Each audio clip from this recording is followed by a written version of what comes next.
y'all want to see what I've been up to. It's pretty cool working on this cage and getting to do the cage in the MR2. Know my boy's gonna be safe. So this is the bottom of the cage. Kind of simple as you can see. He just got the cage painted, or the page painted, whatever you want to say, underneath. I need to, if you can tell, the cage is dropped down, which is the whole point of this. If not, I wouldn't be able to weld any of this stuff. I'm gonna lower it down really quick and do a little time lapse for y'all. Well, I'm gonna show you guys what I've got done up there because I've got a lot of progress done. And hopefully finish it tomorrow. Today's Sunday, gonna weld it out, work on the RX-7 for a little bit, and then finish it out on Monday. So still a lot of work to do, but let me lower it down and show you guys what I've got done on this thing. This is what the inside's looking like. I got the majority of the cage structure all done up.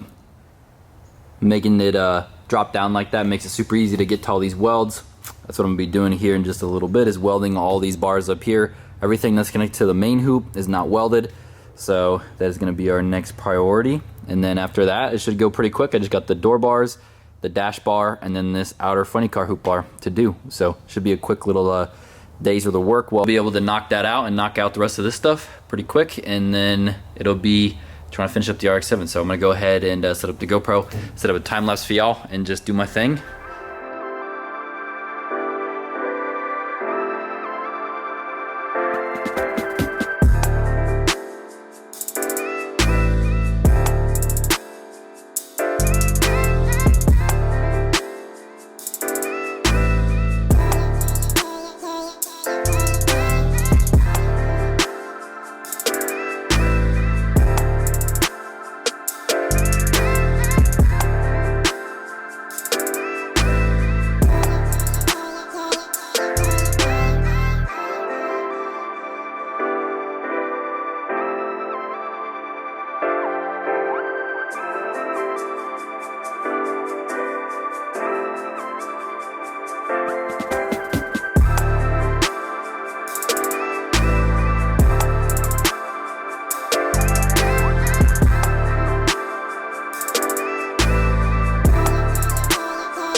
That is going to be the end of the cage footage for the MR2.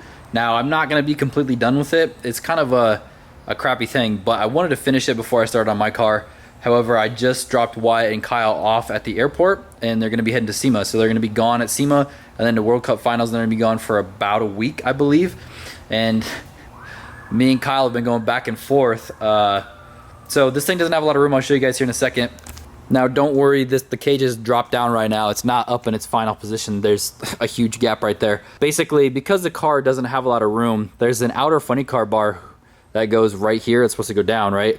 Well, he wants it to be symmetrical and match the other bar on the inside. There's a rule that you can offset this 4 inches from the center line, and it gives you way more room. You just have to add a gusset there, and that's what I want to do, because I could honestly care less if this outer bar is perfectly symmetrical with that. I would rather give him more room, because it's going to be tight getting in and out of here. And if he has his helmet on and Hans on, he has to get out of the car fast. You know, a second or two if you're on fire is definitely a big deal. So I'm just going to be waiting for him to get back before I do anything with this bar. I only have that bar to make, and then the kidney bar and the gusset, and that's it as far as the 25 1 cert. It should be good for 749 or faster. After that, I just need to weld the plates to the floor and the cage, and then do something with these back bars. So there's really not a whole lot after that. I'm just gonna go ahead and wait for him. That way, if he does want it more symmetrical, perfectly fine. I told him what I think he should do, and if he wants to do something else, that's on him. So I gave him my advice, and if he wants to take it, that's cool. But anyways, we're gonna be ending the cage stuff right here. I'm gonna start working on the RX-7. Now I know I'm behind on finishing up this cage, and that also puts me behind on getting my car done as well. There's a lot of things that happened that were out of my control. What can you do? It's just part of life, right? So got it knocked out basically, and then now we are going to try to finish my car, and I'm gonna keep you guys as updated as possible with it as we go. So hopefully make a pass here within a week or two, and then go back home to Colorado. So let me show you guys what I've got done on the RX-7. I don't know if you guys have noticed in the videos, but when I go to crank this thing over, it seems like it hesitates right away. So I believe it's just a starter. I don't believe it's a wire issue. So we're gonna go ahead, I got this new starter, and we're gonna swap this thing out really quick, and hopefully it doesn't have any weird hesitations when I go to start it. Just gonna pull this one out and stick it in the trailer just in case we're at the track or something and I need a starter, because it still kind of works. I just don't want it to go out on me. I didn't film it, but I got the starter up in there. I had to move the coil mount out of the way really quick just to get this in here. This starter is a lot bigger than the one I just pulled out of it, so I don't know what car the other one was in or came from or whatever, but it was a junkyard starter. This one looks bigger, so maybe this will crank it better, who knows. But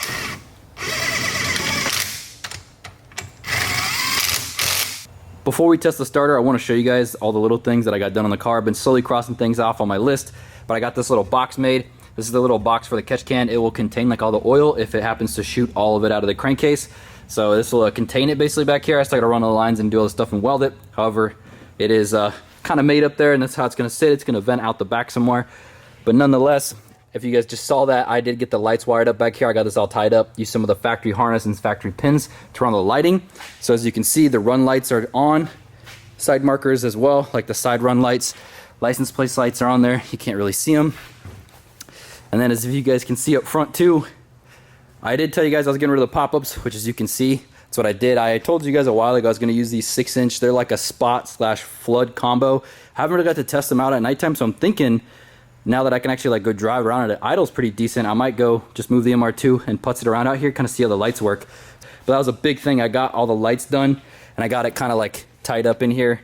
It's not anything fancy, it's just some split braided loom, but it is all wired and ran. It makes me really happy because then I can start tying up some of the wiring. I don't know if you guys remember, but I had a whole bunch of exposed wires running through here, and I have been already tied those up. I forgot to show you when I had the starter off, but I got those tied up and out of the way. It looks way nicer than all the random colored wires going through there. So I was in here as well trying to tie up some of this stuff, and okay, well, it'd probably help if this was tight. These aren't tight yet, so before I crank it, I need to tighten this up. You guys can see here, I got the center console mounted, I got the shifter mounted, I got this hole plugged, I got my steering wheel extension thing on there. As I said earlier, I have the steering wheel extender on there. I got the 2 different buttons. Got the one for my bump button and the one for my trans brake. And then I also got this little 4-pin Deutsch connector, whatever this is, wired into it so I can wire that up. This is mounted, I said earlier, I got my switch panel mounted. It is, it's a pretty simple mount. It just has some hose clamps to like a tab. It's not gonna focus because it's just not happy with life. But I got the dash mounted. The seat is fully welded in and fully mounted, so I just need to put the little section of floor in and do the belts. I got a lot of stuff done. I'm probably missing some things. However, I have been making some progress. I got the charge pipe on there. I need to do some other little things, but it's getting pretty close. So I think I'm gonna go ahead and check the starter. I know I didn't test the starter, but it did fix it. If you guys wanna listen. See how there's like no hesitation when it first starts up?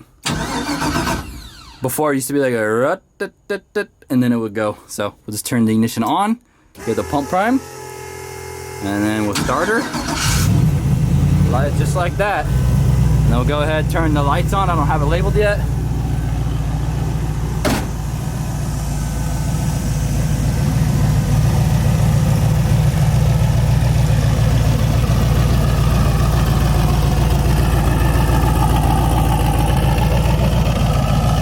These lights are pretty bright. I'm definitely gonna have to like aim them pretty decent because they're gonna blind like everybody.